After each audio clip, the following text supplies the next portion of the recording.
Hello. I want to talk about taking action and not taking oneself so seriously. So, I have these medicine cards, like tarot cards, that I. This is what the deck looks like. The empty uh, thing. So these are the cards, right? And we have these animals. So today I pulled this otter card upside down, and it basically says um, not to take things so seriously. Like, I'm afraid of what people think of me, and I'm afraid of being judged.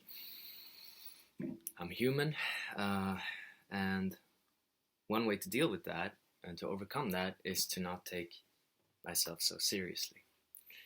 So, like, okay, I have to look good, I have to, like, all this stuff.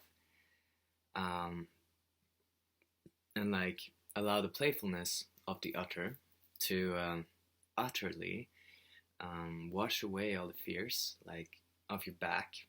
For my fear is, like, in my spine, right?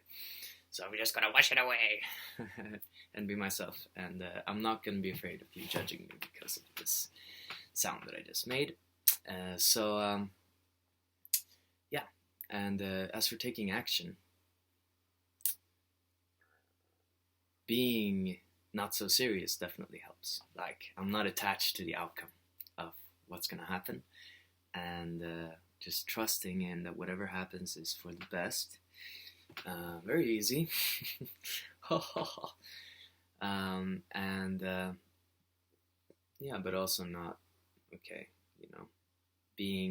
Not being serious, but I don't have to fake anything. Like, I'm feeling a lot of fear right now. I feel a lot of fear recording videos, actually, and I just got to be honest with that. And it's in acknowledging these feelings that we have that we're able to take action from a place of being whole and integrated. So there are two ways then that I believe, that you can take when there is. So there's a choice you have, and there's something that you want to do,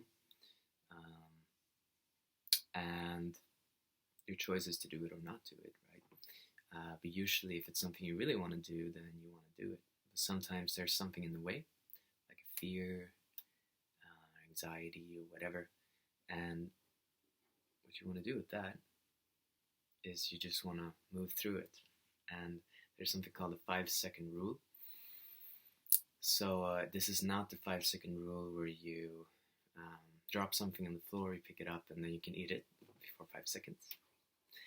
It's 5-second rule as in, like, taking action. So, like, you get an impulse to do something, like record a video, and within 5 seconds you have to do it. This can be a practice to change your attitude towards taking action, and just to condition yourself to do that. I have to learn to do that in the morning. Like, I just, just getting out of bed. But yeah, and if that doesn't work, then you can, of course, do another 5 seconds. But, like, the point is that you do it as soon as possible, because if you hesitate, the mind is going to come in and give you a reason why you shouldn't do it yet, right now, right?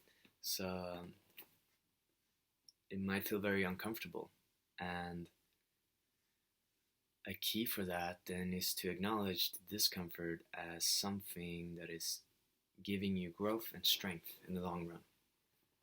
Like, the worst thing that can happen in life is you experiencing something painful. Maybe the worst thing you think is death, but what we're really afraid of is pain, right? We're afraid of the suffering. So, and that's an experience. But if we can transcend our experiences by just not being afraid of anything, in the sense of, like, whatever experience comes my way, I know that I have the capacity and the resources inherent in myself to face them. So, as a side note, that's like a mental attitude to be able to have that ground within yourself to take that action. So 5-second rule, not taking yourself so seriously, honoring your process. So this is a more feminine approach to what I just mentioned. Like, this is checking in with yourself, seeing where you're at emotionally. Oh, I have the stress. I'm freaking scared, and just acknowledging the truth of that. Like, as men, sometimes we don't want to acknowledge that we're afraid, and I'm probably the most fearful person I know. But on the other hand, most people don't share their fears with other people. It's a very private thing to have fear. It's not something that you go out on town and be like, "Hey, I'm afraid of this stuff," right? It's more like you wanna show like, "Hey, I'm happy and I got everything figured out." But I believe that there's a great strength to just being totally authentic and honoring yourself by being truthful with how you're feeling. And if you have a lot of anxiety, then just you don't have to talk about it so much, but just be honest about it. If somebody asks you don't have to put it in a negative way. So this is honoring the experience, is seeing it as equally valid as any other experience. So and in honoring that process, where you have yourself, you can slow down and you take one step at a time, and you don't have to rush anything. So there are polar opposites there. The one thing is the more masculine, like you take action right away, no hesitation. I think that is super great. The other approach is the more honoring approach, but that one, they don't have to be separate. You can still honor your process and be like, this is what I'm feeling, and I'm going to do it anyway, right? That's the definition of courage. Feel the fear and do it anyway. So, I invite you to take a deep breath with me, fill your whole body up. And let it go. Shake it out. So I wish you an abundant day filled with courage, and may you take all the action that you need to take to create a truly fulfilling and meaningful life, and where you feel that you are happy and fulfilled. And much love to you. Okay, bye.